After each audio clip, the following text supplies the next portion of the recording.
Position changes. Andy McKenzie's now playing left corner. Thank you for staying, Andy. Imagine if Andy left. Andy McKenzie, everybody. Charles Daniels, the backup quarterback. Because if Andy left, that's what's behind him on the depth chart right now. Charles Daniels and Caleb Young. Thank you, Andy.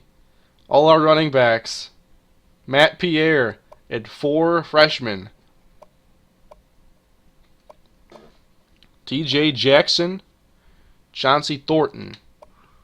Fullbacks. Actually, AJ Clark, I moved him to fullback just to keep him rostered before. And then there's Lucas Hill, a 45 overall. We all know how that happens. Receivers. A lot of young ones and a lot of seniors, basically. No juniors and only 1 sophomore. But I think this year we can definitely air it out. Maybe get a little bit more wide open. 2 tight ends. Not enough.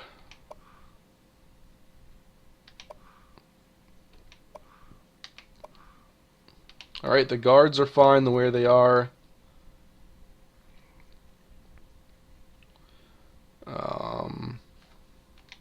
Left end and right end is fine. Right outside. Yeah, I'm not too upset about that imbalance there. That one's fine. Corners. Safeties are good. 8 safeties. Do we need 8 safeties? Probably not. Alright, Eric Lemon. Got to put him somewhere. And Tim Gallagher, who isn't that fast. 77 speed. What are you good at, Tim? Can't catch, so not tight end. He's a quarterback.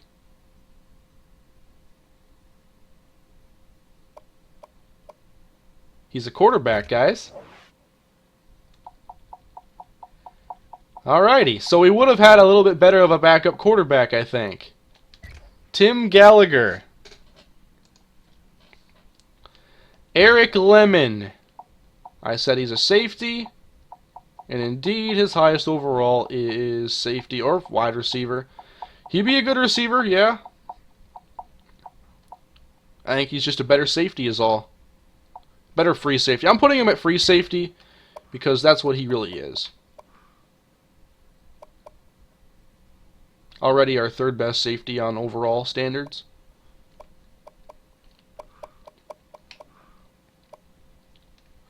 Yeah, imagine if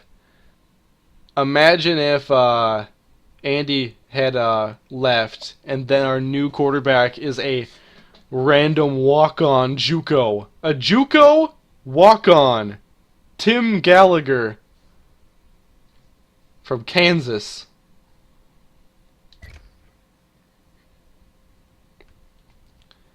Here's his ability. He actually could play some corner, but he couldn't keep up with anybody.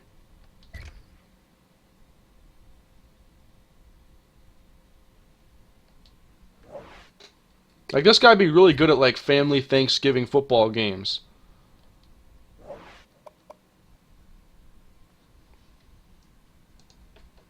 Put a guard at center. That's probably a good idea. Tate Barnes.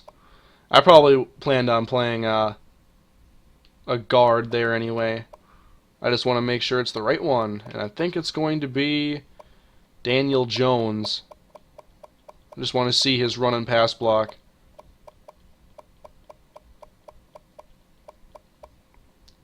Very balanced and very good. Jared Newsom's also very good, but I think he's already starting. He gets better at center, actually, overall-wise.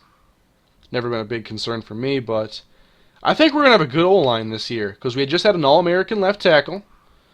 We got a good left guard already in Joey Williams.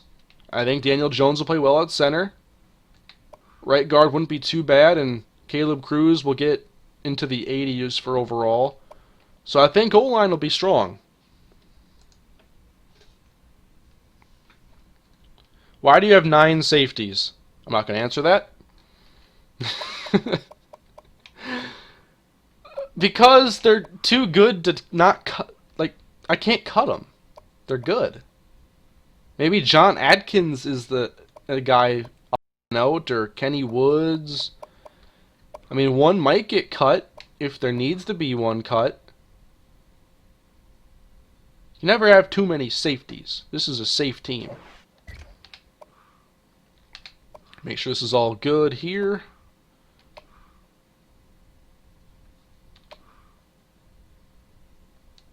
I think we're ready to go. Boyd to strong safety. I think that put a safety at cornerback. You want me to look at that? One thing that happens when you start changing positions, though, like not just from left outside to right outside, like linebacker, but if you go from like a corner to safety, what actually gets screwed up is overall or awareness. Because I think Jonathan Starks, if I were to make him like a safety or something, I don't actually want to do it, but awareness would tank even further. I think I've experimented with that before, like on the depth chart. I can show it on the depth chart later, and awareness is different. Nah, we don't need to put anybody at corner. We'll be fine.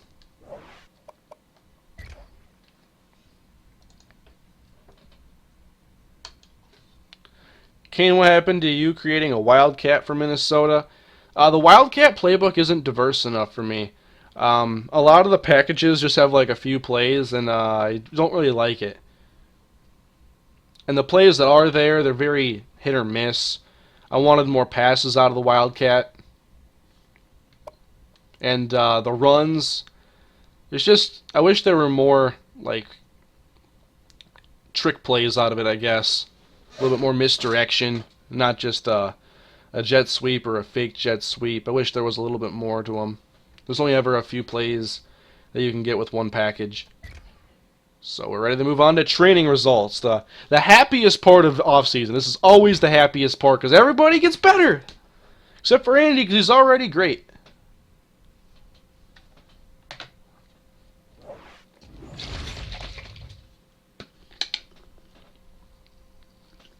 That tight end would have been a bad man. Hell yeah. That guy could block and he could catch. You don't see that much these days. A lot of one-trick ponies running around at tight end. Alright. Here we go, guys. Training results. The results are in. And you are our quarterback, Andy McKenzie, and you are now an 87 speed. 99 overall as a junior and as a senior.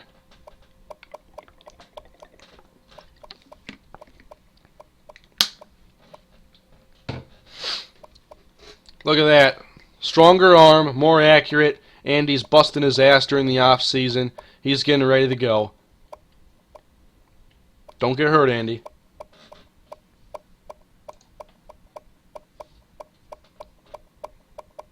Corey Boyd. A +5. I like going position by position here. Alright, there's Charles Daniels and Caleb Young. Take a look at their throwing attributes. Because as soon as I saw Charles Daniels, I got worried if Andy McKenzie was going to leave. He is not ready. These guys don't have the throw power of Mitch Leidner. I don't know. I forget what Gallagher's were, but they were doable. Matt Pierre gets a +6, which is big. We needed some boosts at running back, and a 91 broken tackle for Pierre, and he's elusive. Look at that spin move. Maybe Matt Pierre is a little bit of undiscovered talent. Could be something here. Chauncey Thornton and T.J. Jackson. And Jackson is the guy I pegged as Kevin Martindale 2.0. Similar builds. Jackson's a little bit taller, but both they have a similar speed and elusiveness ratings, if I recall correctly. And he's definitely going to get a lot of playing time. as are all of our running backs that are left because we ran out of running backs, so we needed to play these guys now. But fullbacks, Lucas Hill's a 49 now. Let's go to receiver. Terrence Johnson's a 93 and Martin Parker a 96. I forget that Parker actually has a lot of speed. I treat him like a possession receiver too much. Here's the rest of our wideouts. Brandon Jones, Nick Wilkerson, and Lee James. Henry Hooper played a little bit. Jared Rollins. What's your catching at now, Jared? 6 drops last year. Johnson has the best hands on the team.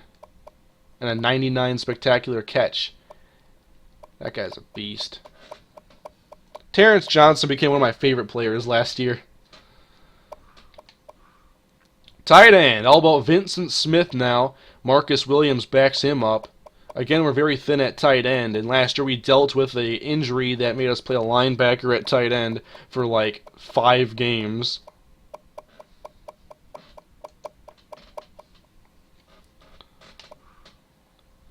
Left tackle, Zach Turner's up to an 81.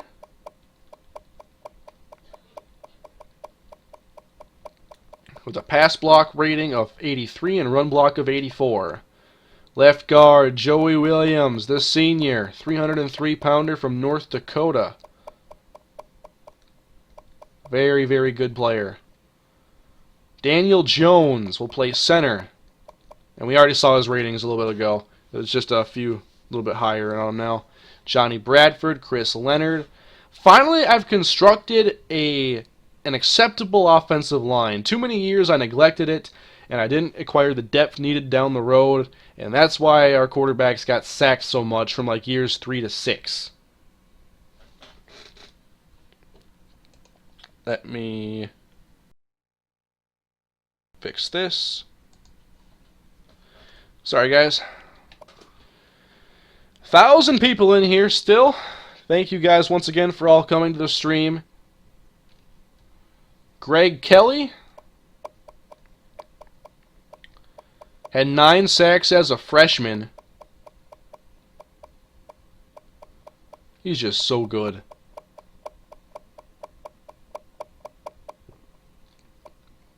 Marcus Robinson and Barry Hogan. We don't really see a lot of these backup ends enough. Michael Gunn, Caleb Wilson, Jason Harper. Didn't have the great pass rushing year I hoped he would have. Greg Kelly had the much better season. But hopefully Harper can become a more consistent player and we'll have a nice edge pass rush with those two. Defensive tackle Brian Weaver continues to start, and now we introduce Tony Hunter or John Rice to the starting lineup. Ben Alexander was the man who graduated in the middle there. And Weaver held the zone. We'll just have to see if these guys can stop the inside running game. And I think Weaver definitely can. Look at Jonathan Starks continue to get faster. Now 95 overall. 99 hit power. 4 forced fumbles last season. Middle linebacker. Now, graduating Maurice Hudson's a big deal. Now we have Vincent Walker, who played backup linebacker and tight end last year. And normally I like my linebackers a lot faster than he is. But I'm going to give him a shot because I think he's played well in his snaps. And we'll have to see how he holds up in coverage if he's going to be more than a 2-down linebacker. And we don't play in our 4-3 very often, so you really got to be able to play against the pass to play on our defense.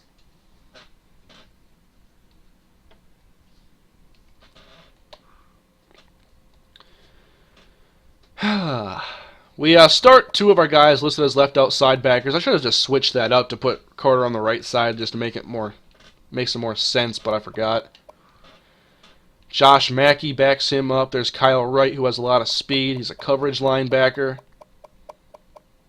Could be a guy we try to mix in a little bit more if he is indeed that good of a coverage guy. Nothing special. At corner, we have David McClelland and Joe Bennett. And I was thinking earlier, and it's something that I don't think people will like, and I don't like for that matter, but I'm not sure if McClelland will be the 2A player he was last year because I think he's going to start. Joe Bennett at the 1 or the left side, McClelland on the right. And if McClelland has to start, I don't want him taking snaps on offense, potentially getting hurt and getting tired playing receiver. So he might not be a two-way player this season because he's no longer a role player on both sides. He's probably going to have full-time duties on defense. But perhaps Eric Lemon takes the David McClelland role and plays backup safety and backup receiver. That's a thought.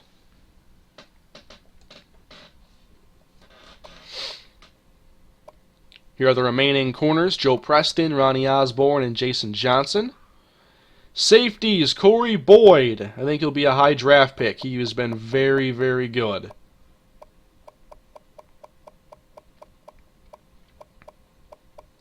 Great in coverage, great against the run. Doesn't give up big plays. Whenever there's a big play, it's always over our strong safety, not our free safety. We've got plenty of good receivers. Yeah, it might not be necessary. Check McClelland's stamina. Yeah, I should do that. It might not be necessary to play a two-way player. It's an 84 stamina, which is not great, an 86 injury. It's an idea, though, to get Lemon on the field. I gave Higdon snaps in the Capital One Bowl, and this is what he does to me.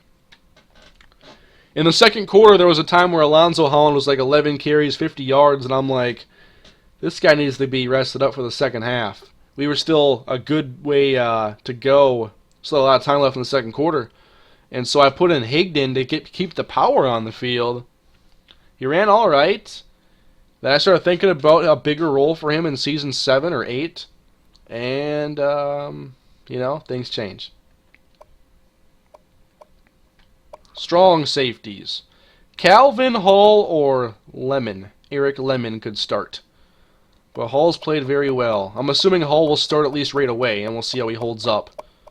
But I still got to find a way to get Lemon on the field because, 1, don't want these great players transferring away from Minnesota. And 2, I think he could be an immediate impact player. What happened to that one running back that transferred, not Higdon? I remember the situation you're talking about. I don't remember the player's name, though. That's interesting. Yeah, it'd be fun to look back at some of the players who have transferred away. Although not a lot of big names have. But there is a running back that left. I don't remember the name. Fred Arnold. All the way back in UTSA Dynasty.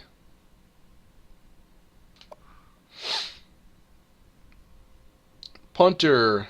Courtney Hogan got better. Yeah. Anyway, here are the biggest winners of the offseason. Couldn't sort it by overall change, so never mind. But a very, very good team.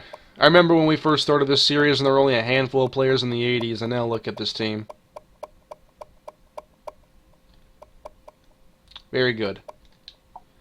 Fastest player is now Rollins. David McClelland is second behind him. Strongest player is Daniel Jones. Most agile is Joe Bennett. If he picks one off, watch out. Calvin Pope. That was it. Pope actually would have transferred last year, I believe, and so he wouldn't have played yet. But I'm going to write down Calvin Pope's name just so I write it down. So I remember. Calvin Pope, thank you. Best acceleration on the team is Jonathan Starks.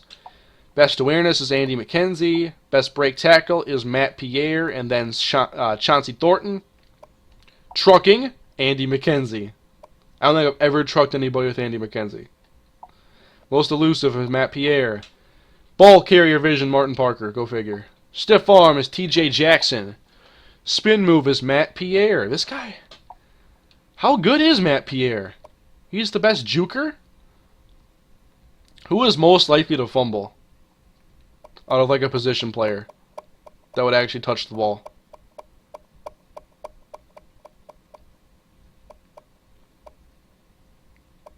Vincent Smith, it looks like, or Marcus Williams. Ooh, TJ Jackson's got a 75 carrying. Chauncey Thornton has 78, and Matt Pierre has 79. Hold on to the ball this year because there's going to be competition for snaps, and that's one way to lose them. Yeah, T.J. Juxon. What was that, Wayne State University? I still look at the Key and Peele names to name characters on games. Change Pierre's number? I might.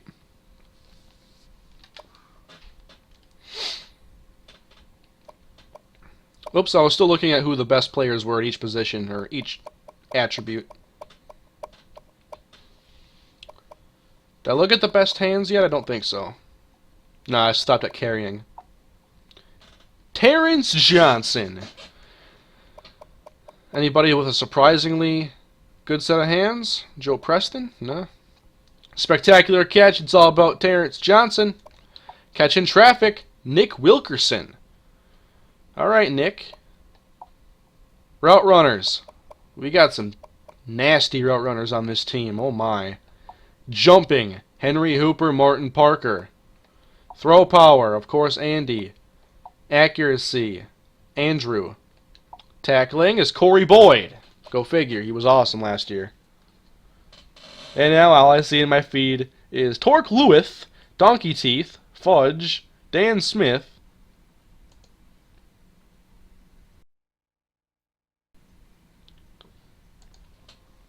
Hit power is Jonathan Starks. Power moves is Brian Weaver. Finesse moves is Brian Weaver. Block shedding is Marcus Robinson and then Brian Weaver. Pursuit, Jonathan Starks. Play recognition, Vincent Walker. Now, when you're not fast, quick reactions are necessary. So, I'm going to give him a shot, and hopefully he can still cover. Get a good first step. Man coverage, our best is David McClelland. Best in zone, Ryan Elliott. Backup safety. He's got a 96 man. Oh my. I should have looked at moving him to corner to see if anything would get lower drastically. I forget. I think Ryan Elliott is the guy that I moved from corner to safety because I didn't think he had the speed.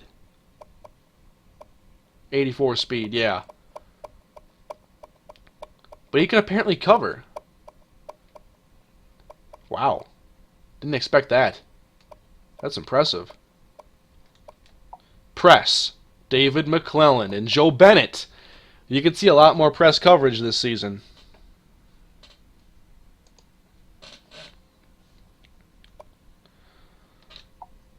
Release. Terrence Johnson.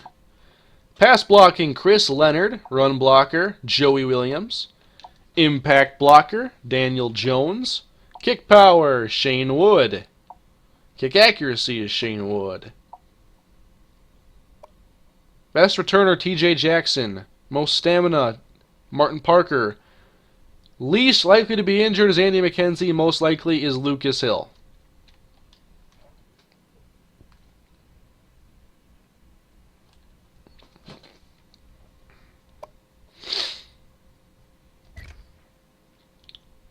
And now we go to cut players down to our 75-man max roster. Well, I can't talk. I don't know what word I was trying to say there, but it didn't come out. I stopped it. Kinda.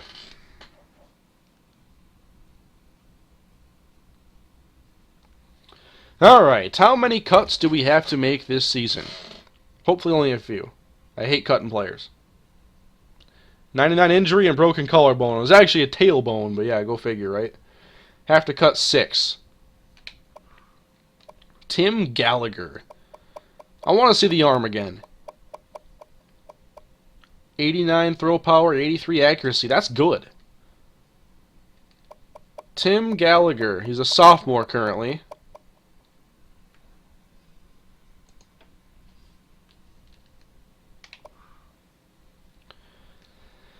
Halfbacks, here's all 5. These 2 will likely be red-shirted, meaning these 3 will get a lot of playing, or split the carries. Find roles for all of them. Cut Andy. What an idea. I can't cut Lucas Hill. Gotta have at least 2 fullbacks. Receivers. Got a million. Alright, let's find the obvious ones first. Gonna have to make a couple tough decisions, though.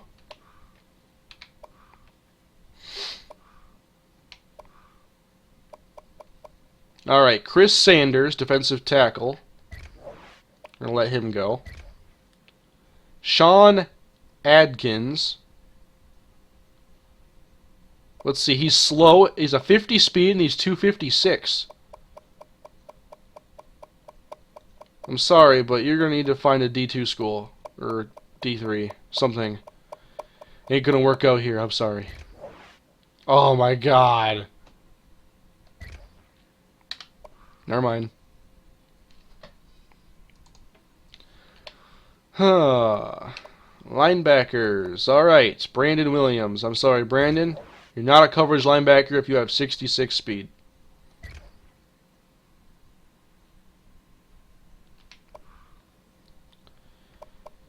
Let's see, corner Andrew Jackson. Not necessarily going to cut him because he's a 68. I mean, I recruit a lot of guys who come in at 68. But he's developmental.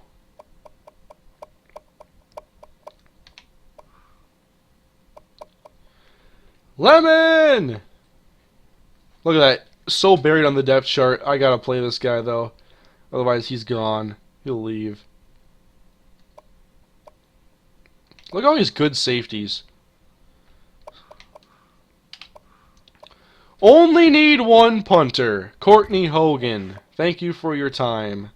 It's all about Dwayne Miller now from Melbourne, Florida. I wish he was from Australia so I could talk about having an Aussie punter. Commentators love doing that because it gives them something to say when there's actually when there's a punt going on. All right, so I got to cut 3 more.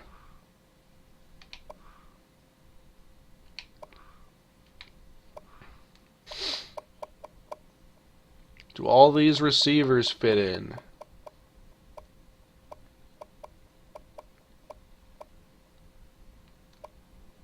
Sullivan, you got to get your hands better. Rocky Warren.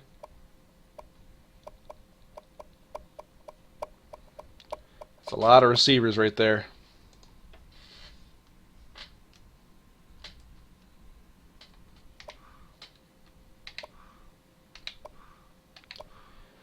Alright, so 3 have to go. I don't like cutting backup linemen because you'll find out just how fast you miss your good linemen. And so you gotta have guys develop for a few years before they play. And so this guy will be better in a few years. So with this guy,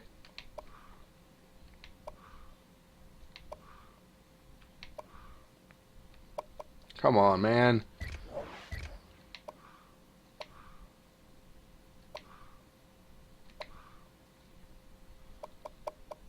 Andrew Jackson, I could cut.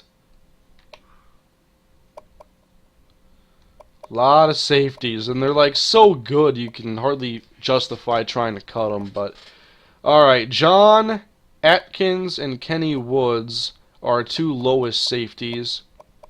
They have low awareness.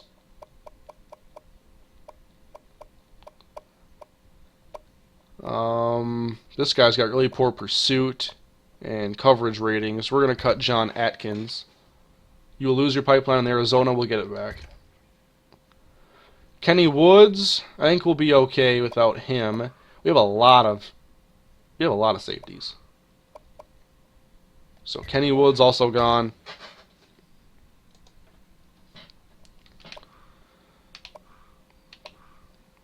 So 1 more.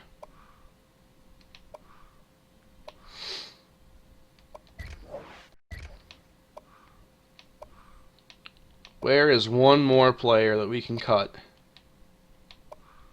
What do you guys think? Let me know in the comments. Cut 2 receivers. Cut seniors that won't play.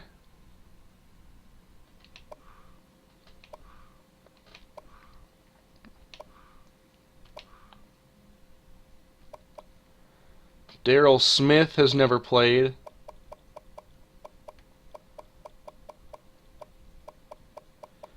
But that doesn't mean he wouldn't.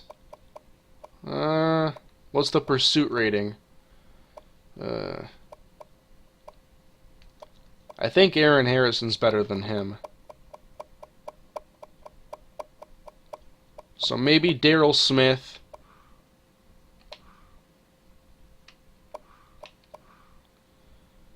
I gotta find a way to play Eric Lemon though. He's gonna play. Sullivan. A lot of guys saying cut Dedrick Sullivan. Kane right end.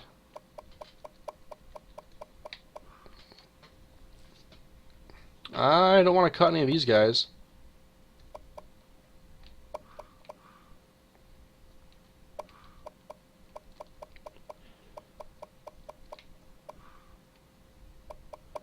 I want to see if Dedrick Sullivan could develop into something, though. He's big, fast.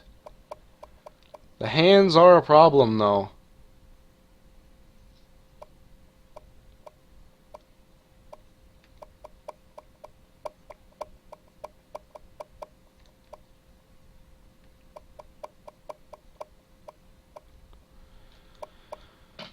I think we're going to cut Rocky Warren. Fourth string quarterback.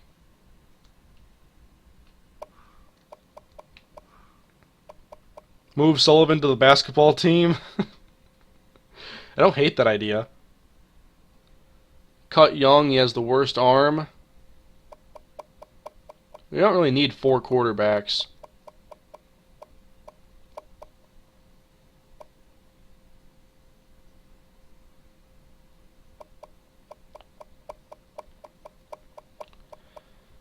I want to recruit one this season, though.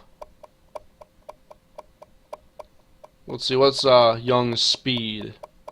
81 with an 80 acceleration. Alright, we'll cut Caleb Young. We'll go 3 quarterbacks. And there we go. There's your roster. Lee James? Oh, I like Lee James. He's not going anywhere. There's your cuts. That took longer than recruiting.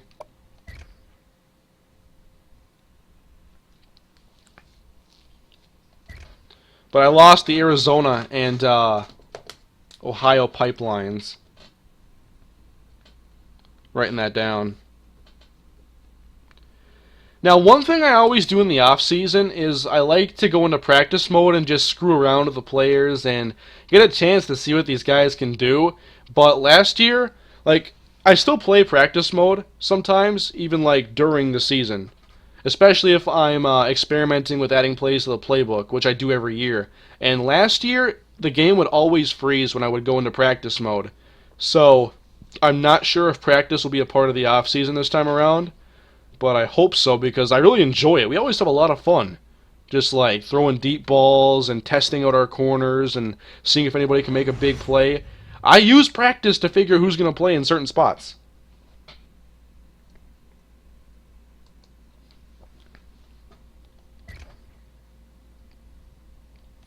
So hopefully practice works.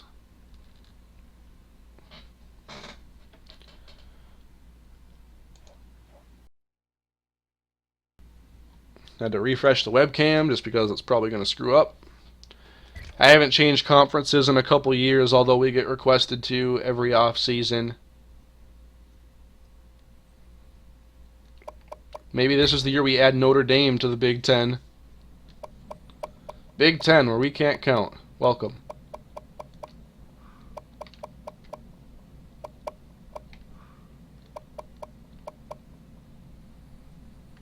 You guys want to see Notre Dame added? UAB to the SEC, UAB to Big Ten. I can't put UAB in here. How far into the offseason are we? We're a good bit through. We've done recruiting.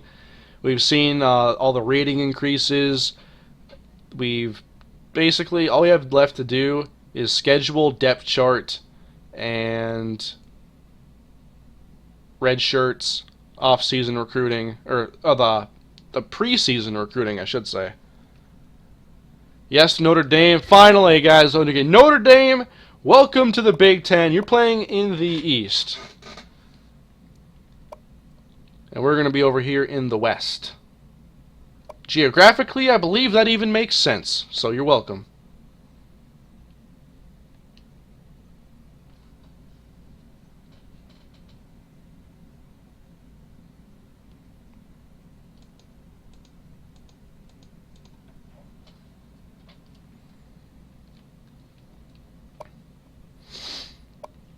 BCS Bowl tie-ins, I don't mess with that. But finally, guys, you got your wish of Notre Dame playing in the Big Ten. It gets requested every offseason.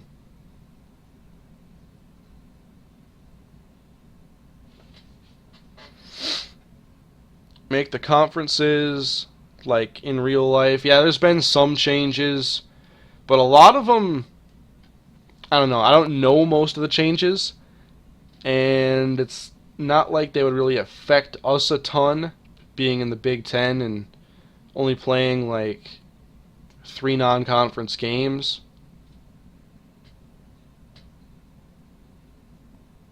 Even the divisions. Is that important?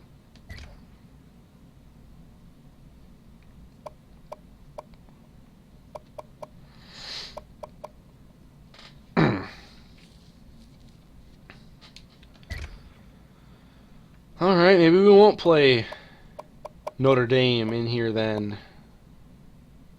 I don't know, I get a lot of feedback on here. Some people love it, some people don't like it.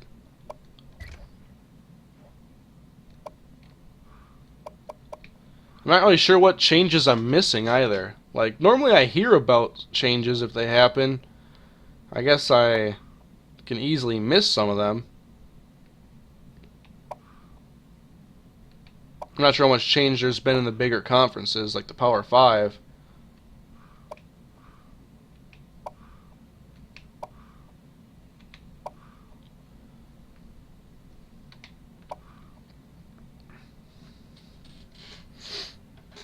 I'm not putting UAB in the Big Ten, but we will end up playing them, don't worry. Louisville to the ACC. I always say that wrong.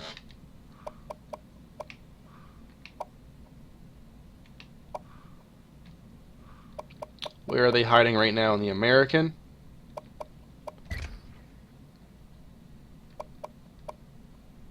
Atlantic or Coastal? So one's in the ocean and one's like by the ocean. They have to be Atlantic, right?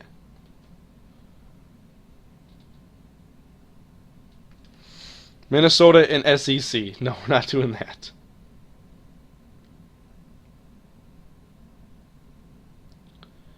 Florida to ACC. You guys just want complete chaos.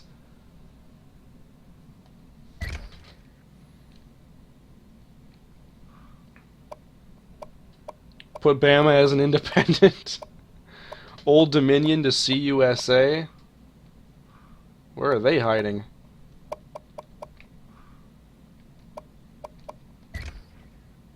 I hope they're actually in Conference USA and that someone wasn't just screwing with me. I don't even know if it's East or West. I have to figure out divisions too.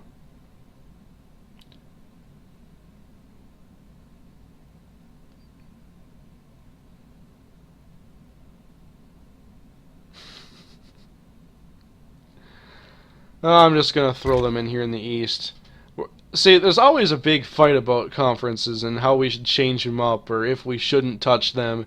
So I usually just skip over it and then we move on to the next thing in the off-season. This is one of the things, much like recruiting, where there's just so much feedback going both ways that maybe if we do a Season 9, I'll have a plan and then I'll get everything. I'll figure it out pre-hand. But we're going to the preseason now, guys.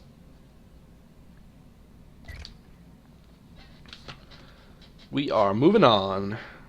You can officially say hello to Season 8 in the Minnesota Gophers Dynasty.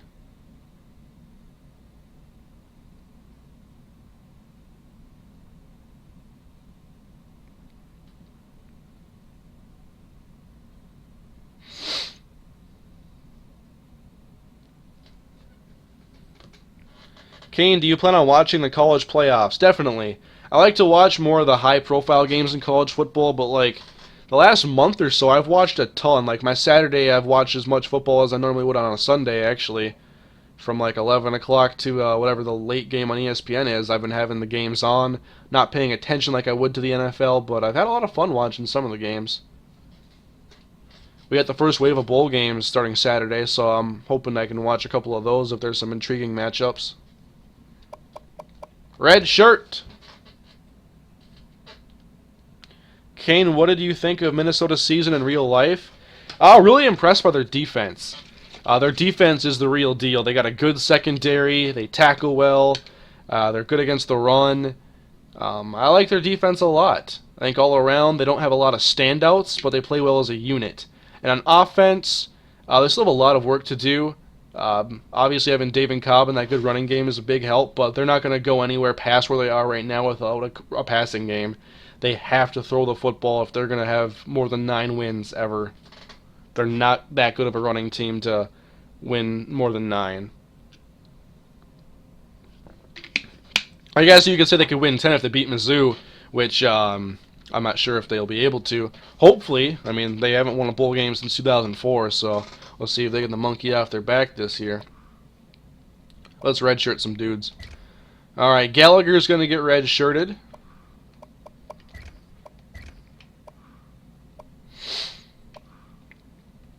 All the new receivers will. All 4. Probably not going to look at too many receivers this year. Maybe, maybe not. Probably going to go back on that in about 10 minutes. Redshirting basically all the freshmen, because not a lot of freshmen need to play.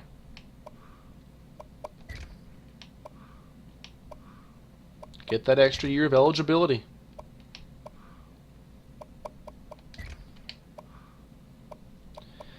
Lemon. I really want to redshirt him just because the extra year of eligibility. I mean, I always do this as if I would keep going. I'm not going to make a bunch of short-sighted moves here. So, Lemon could play, maybe not.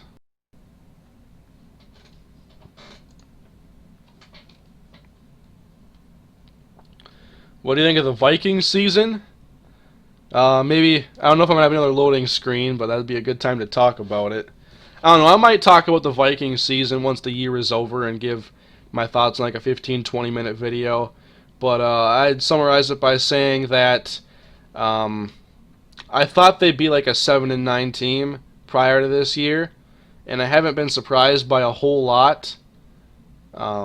Defense is better than I thought, and the offense is worse than I thought, I guess. But overall, you know, it's just a year to get better and play a bunch of young guys, and we're starting to find out guys on that team who are going to be very good. And I think next year the Vikings could be a pretty good team, but they still got to overcome some issues. And I expect some new starters next year, so a lot depends on how guys like Gerald Hodges develop, and if they can get a good rotational pass rusher in there. Like Scott Crichton was drafted in the 3rd round for that, and we'll see what they do with the running game, and if they make a big move along the offensive line, because Matt Khalil's had a bad year.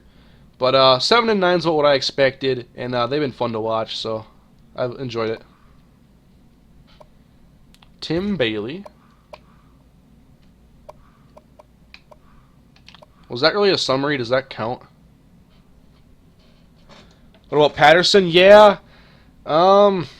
I'd say I'm disappointed in his play, but I'm more disappointed in the play calling around him. The jet sweeps aren't used enough. The fake jet sweeps aren't used enough. And I know that you don't want to become a gimmick offense, but when you got a guy like Cordero, you got to use him to his strengths. And, you know, I don't think running all these 9-yard curls with him, I mean, I know it's a timing offense, but that's not how Cordero's going to succeed. You got to get him in there to run drags over the middle, throw it to him deep, give him a jet sweep. There's ways to use Cordero, and I'd say, once again, that is the play calling's been worse than his play, as far as getting Cordero involved goes. But Charles Johnson deserves to play over him, and he's a beast. And they should keep throwing to Charles Johnson.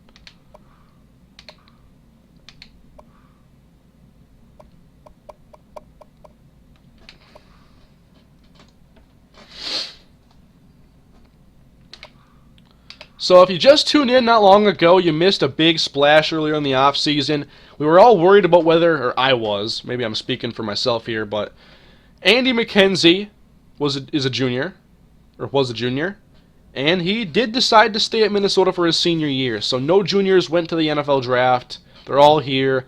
But one guy who transferred, who was a guy who had big plans for in this coming year, is Aaron Higdon. He's now at UAB. So that leaves us a little bit thinner at running back. We have a lot of question marks at that position right now.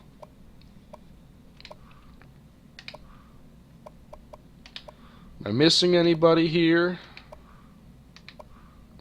I think I got all the red shirts I need to get done. Lemon, though. I mean, I could try to redshirt him. We have other good safeties to play. I think right now, I'll redshirt him. But, yeah, for right now, I'll redshirt Lemon. And hopefully he sticks around. Hopefully. Where's UAB? Birmingham, Alabama. Xavier Rhodes, though, he's been playing as good as almost anyone in the league. Yeah, Xavier is very good. And I wish he'd get some more turnovers, but he holds his own. The only touchdown he's allowed this year was that game winner, that quick throw from Kyle Orton to Sammy Watkins in the Bills game. Wasn't too terribly upset about that one, but he should have played it better. Should have seen it coming, really. But, yeah, Xavier's very good. He's very physical, likes to use his hands, and sometimes that can get him in trouble with penalties, but he's cleaning those up, and he is sticking to wide receivers right now, and they're not throwing his way very often.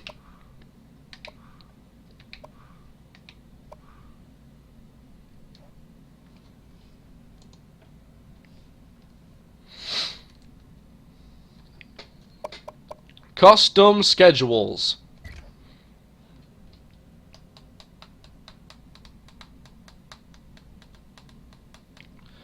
Who put this together? Hey, why don't you play Ole Miss and Alabama in addition to your Big Ten schedule, where apparently Michigan's number 1 and Ohio State's number 3? Did Ohio State lose the championship game to Syracuse? No. Wait. They did. Because 2016 would have been year 4. They lost the national championship game. Where's Syracuse on here? This is a really weird way to figure out who won the championship game, but I simmed too far past it to find out. Syracuse, what week are you available?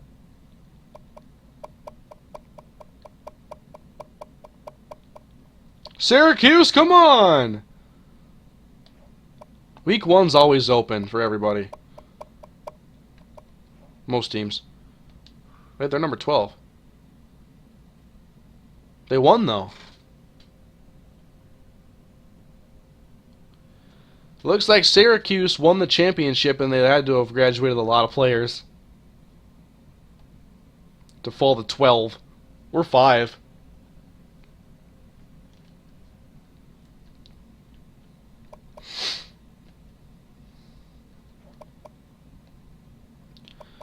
Alright, so I mentioned UAB earlier. They're not available in Week 1, but we're going to play UAB, and if there is a Season 9, we'll play UAB again. It'll be a home-and-home type of deal.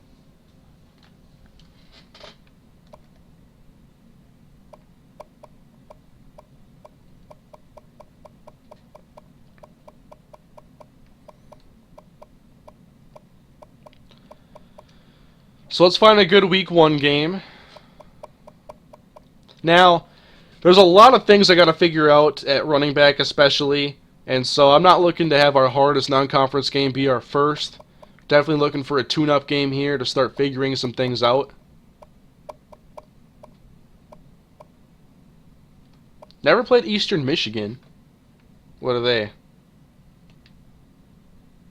Wish it showed more here.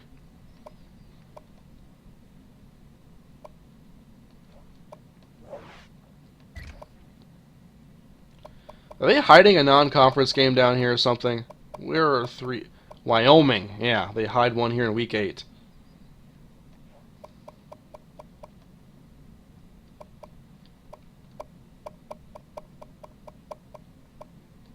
UAB is not available in week 2. Or week... Oh, there they are. There they are. There's the Blazers. Play Utah.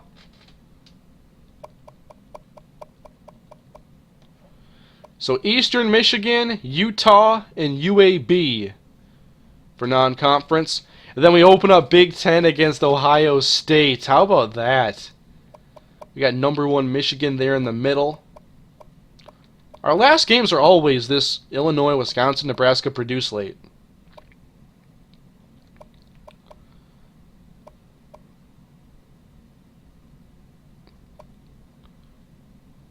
How many home games do we have in the conference? 1, 2, 3, 4, 5, 6 if you count the Eastern Michigan games, so 6 and 6. I don't have a problem going on the road for these two. Then we can, if we do play season 9, then Aaron Higdon and UAB would come here. I'd assume he'd be like a starter there. I mean, they're not recruiting the best talent, I don't think. But that's the schedule for now.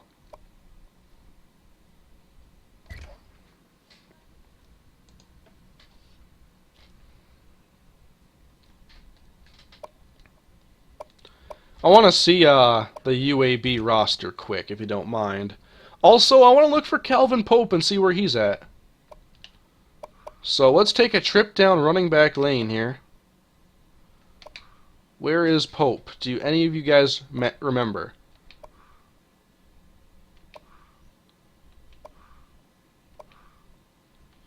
Calvin Pope.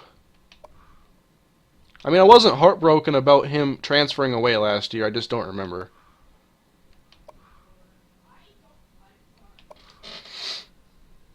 Pope is at Old Dominion.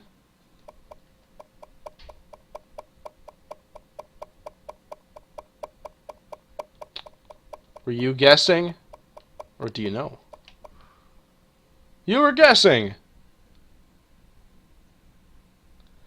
New Jersey Institute of Technology. I don't want to play them. You can't play all the powerhouses in non-conference play.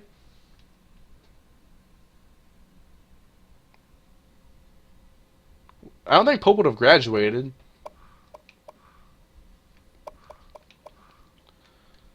There'd be a faster way to go about this.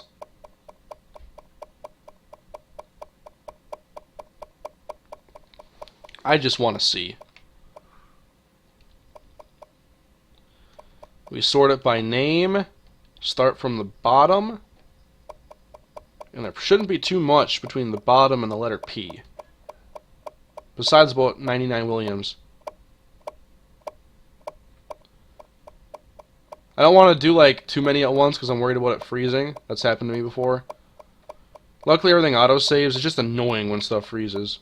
Because then you got a hard reset and you got to let the PS3 do its thing where it has to like check the data. I don't know. Pope. Huh. He isn't here. There's a Pratt though. Eric Pratt. About the same size as Maurice. Not as fast though. So anyway, that was a complete waste of a few minutes. And here we go to the University of Alabama, Birmingham. Where their top is senior Garrett James, and next year they're going to have Aaron Higdon. You already know he's going to be on top of their depth chart, so if Season 9 happens, we have a date against UAB with Aaron Higdon. It may have been Old Dominion and he might have just got cut or something, so I can't remember, but I know it wasn't a big school.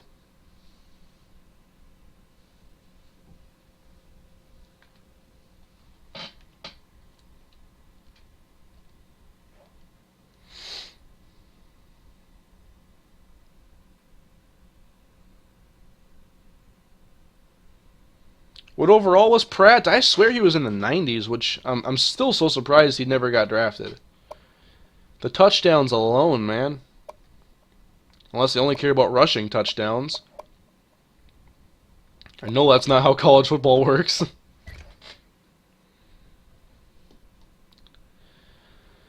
But if we play this non-conference schedule I've created here, let's take a look at our opponents. Eastern Michigan.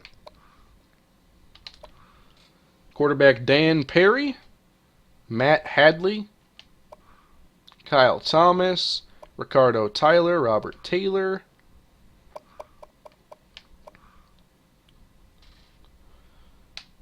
There's U and UAB.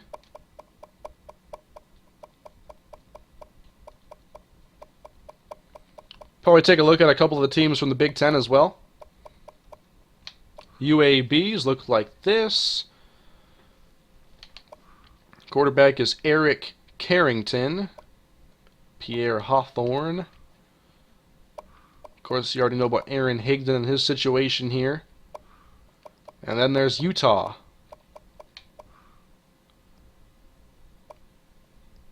Brian Bobo is their quarterback. Running back is Vernon McFadden, 6'4", 229. Wow. Corey Martin, Zach Johnson, Victor Mullins, and Dan Jones. Lawrence Rowe.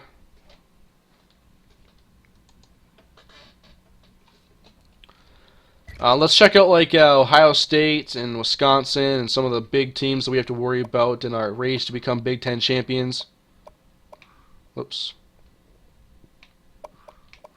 Wisconsin. They've gotten a lot worse. And Chris McKnight is now a senior. I think he's better than Adrian Hartman. We've played against Chris McKnight. Oh my goodness, I'll never forget when he ran for over 200 on us. I've been watching some of the old Minnesota Dynasty episodes lately, and I might have to go back and watch that one, like season 4 or 5, to watch Chris McKnight.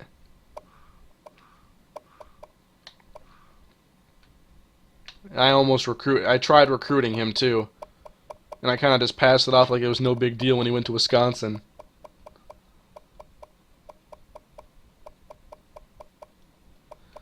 Rutgers, Purdue. They played us good in the last game of the season, but they still finished last in the conference. Ohio State had to have graduated a lot of talent. They still have the same quarterback in John Holland and same running back.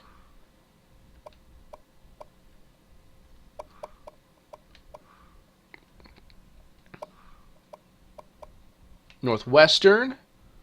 See if they make a comeback this year. Nebraska. They have a really good punter. Like, this guy can kick the ball really far.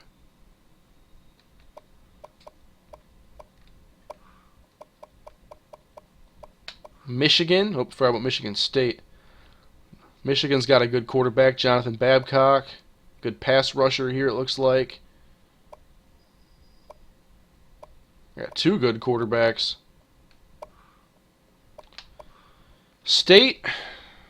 Another good quarterback here, Brett Thompson, 5'11". Check Syracuse, the defending national champions. Oh, wow, they had definitely took a drop-off in talent. They had to have.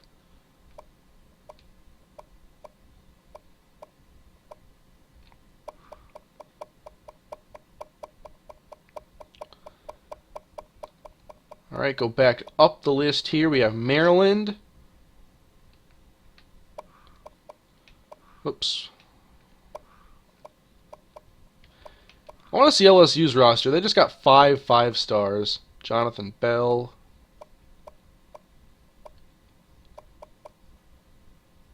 I want to say Blake Smith's name is familiar. We may have tried to recruit him too. Iowa. Always play very good games against Iowa.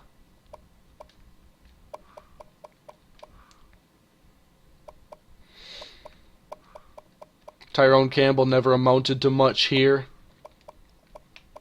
Your fault. Indiana. Illinois. Still that really good quarterback. forgot about Penn State, didn't I?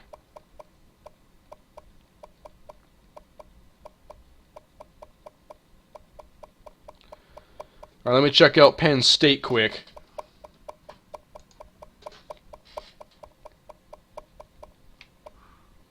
Oops, why did I go to Syracuse? And here is Penn State.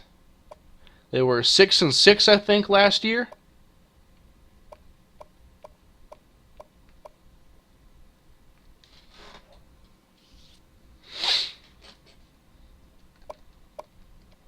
So, that's the schedule for now. I'm not going to sit here too much worrying about this. Eastern Michigan, Utah, UAB.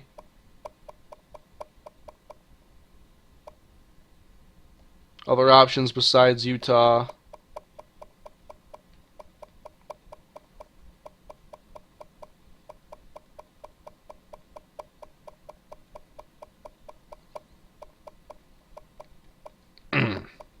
FSU would be interesting.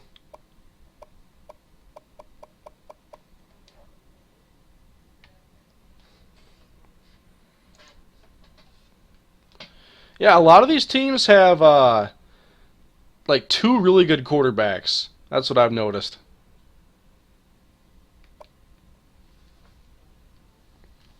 I don't know, I might make a change here on the schedule. Maybe.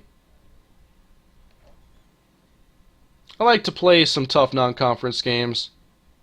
Get one really good matchup, like last year we had LSU on the schedule and we beat them. Depth chart. I'll probably mess with that later, but you guys kind of know who's going to start already. Redshirting is done. I'm not sure if it'll let me practice. I'm worried about trying just because I don't want it to freeze on me. So let's go to the preseason recruiting and set up our board. Not going to create prospects. Skip to the actual recruiting.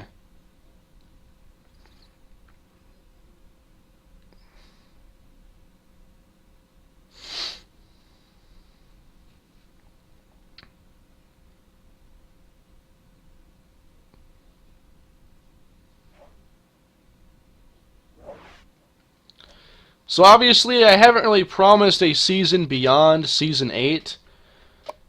I mean, I doubt I'm going to be bored with the series after Season 8.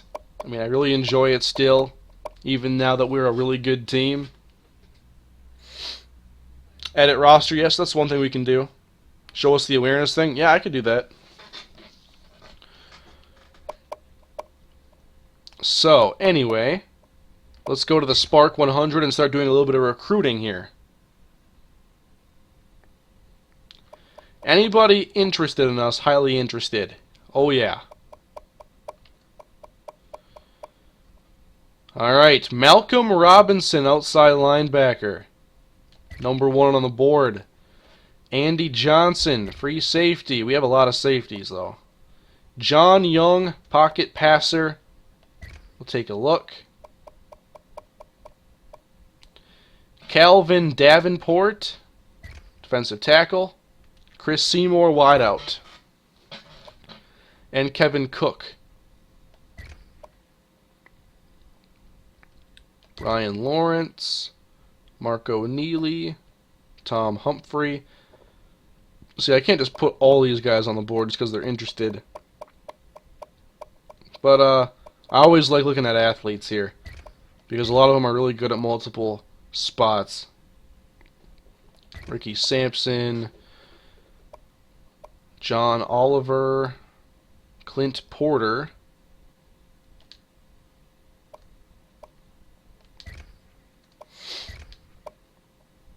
Daniel Jackson. I'm only gonna scout a handful of them probably. Let's see, let's find some other spots. Let's look at tight end. That's a big one. Michael Williams. We have a huge need at tight end. Good receiving tight end.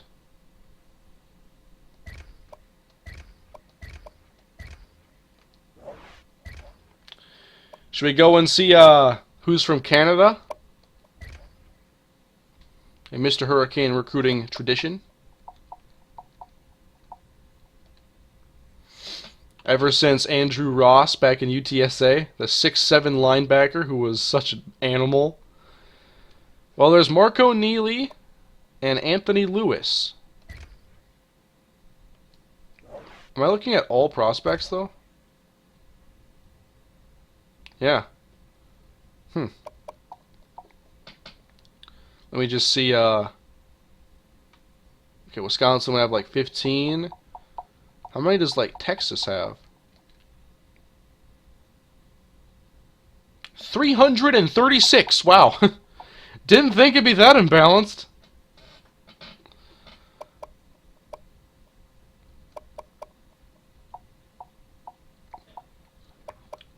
Well, one of our biggest things this offseason is going to be finding a tight end. Maybe multiple.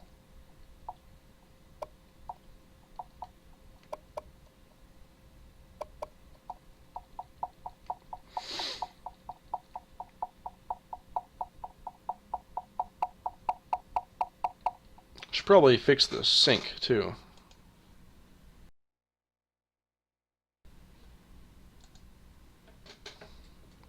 Check Alaska. Not a bad idea. See if we have any tight ends in this range. Nope. 16 in this one, though. Antoine Bridges. Justin Reed. Yeah, we're going to find a tight end. 275 receiving.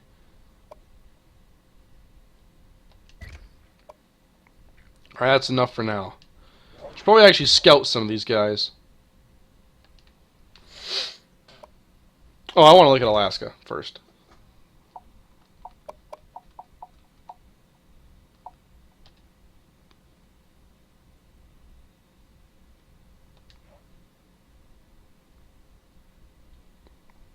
Shannon Banks, Wendell Jefferson, guard. J.D. Johnson, Walter Keys. Not much here in Alaska.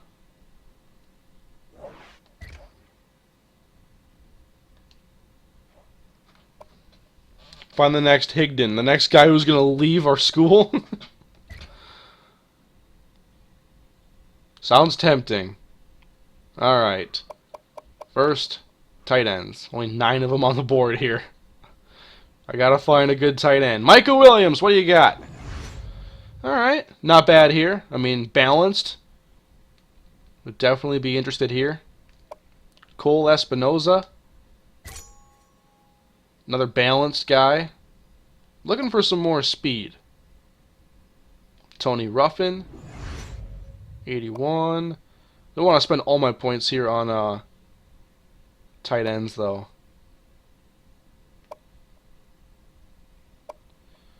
See if anybody has like a... Yeah, this guy's got B. Another B here. And a B here. Let's look at Justin Reed. 80 and 91 acceleration. I like that. The receiving stuff I can deal with. The blocking isn't that good. I'm used to that. Alright, not bad there. Let's look at receiver. Yeah, I need to see size as well. 6'2", 200 here. I don't need to look at Chris Seymour right now. Let's look at probably the top one here, Chris Porter. 6'4", 215. Or Clint Porter, not Chris. Hands are better than I originally thought. He can jump. Good spectacular catch. Good route runner and good acceleration. And you can definitely deal with that 88 speed. So a good receiver. Let's look at the quarterback. John Young, although... You need speed in this offense, so I'm not going to check that right now.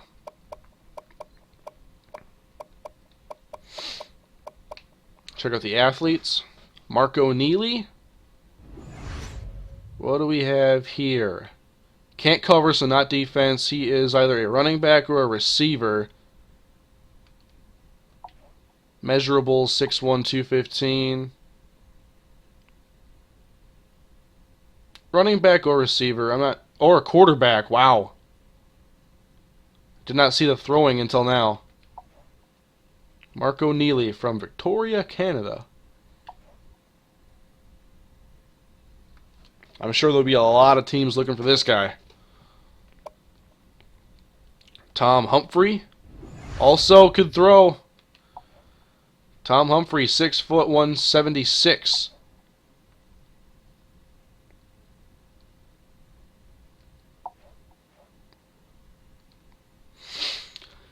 I'll spend some more time later on recruiting myself. I take a lot of time when I recruit, and I don't think it would be very fun to watch in stream. Take even more time than this took.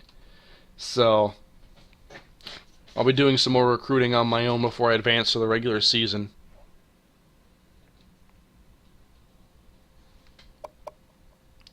Red shirt depth chart is done. Well, I'll show you that depth chart thing I was talking about before.